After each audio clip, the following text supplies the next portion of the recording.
નમસ્કાર ખેડૂત મિત્રો, હું એજે મુળિયા આપ સર્વ ખેડૂત મિત્રોનું હાર્દિક સ્વાગત કરું છું। ખેડૂત મિત્રો, ખેડૂત ખુશ તો બધા ખુશ આ વાત લઈ આપણે દર વખતે કંઈક ને કંઈક નવી માહિતી સાથે મિત્રો મળીએ છીએ।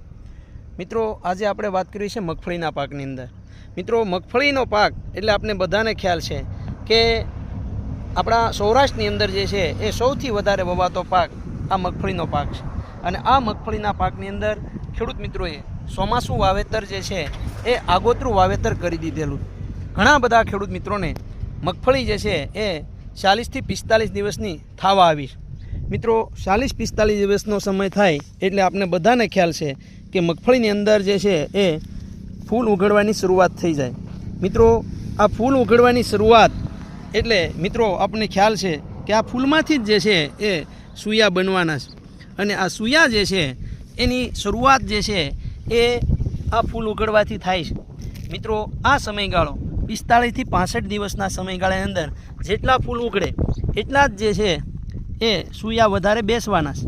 ત્યારે આપણા ઘણા બધા ખેડૂત મિત્રો જે છે મગફળી વાવી દીધી છે ને, હવે કાંઈ ઉપાધિ નથી આમ કહી અને આપણે જે છે એ મગફળીના પાકની અંદર એ સારવાર કરવાનું એ છોડી દેતા હોય। હજે તો વાવી જ છે ને, હજે આને કોઈ એવી જરૂરિયાત નથી આવું આપણે માનતા હોઈએ।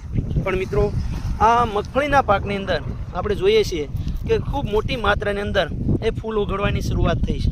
ત્યારે આ ફૂલ જે છે એ ફૂલ જે ઉઘડે છે એ ફૂલમાંથી સૂયો બેહે એ ખૂબ અગત્યનું છે।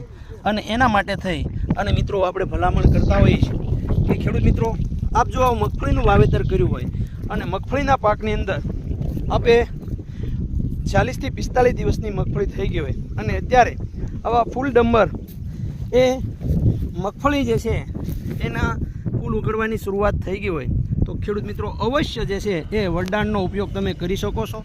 વરદાન એક મમમાં 25થી 30 ml નાખી અને 15 દિવસના ગાળે 2 વખત છંટકાવ કરવામાં આવશે તો ઝડપથી જે છે એ આ ફૂલમાંથી ફળમાં કન્વર્ટ થશે, એટલે કે સૂયો ઝડપથી બેસશે અને વધારાને આપણે ઉત્પાદન મેળવી શકશું।